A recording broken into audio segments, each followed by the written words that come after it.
Welcome to the installation video of LQX-C series PV lightning protection boxes. Open the package and take out the lightning protection box. First, remove the panel. First, check if the product is intact, then perform an on-off test to ensure the equipment functions properly. Connect one positive and one negative cable to each of the two lower ports and attach them to the circuit breaker. Connect one positive and one negative cable to the circuit breaker at the top in the same manner.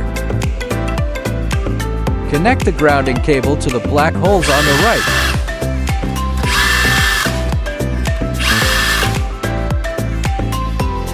Next, put on the cover and fasten the screws.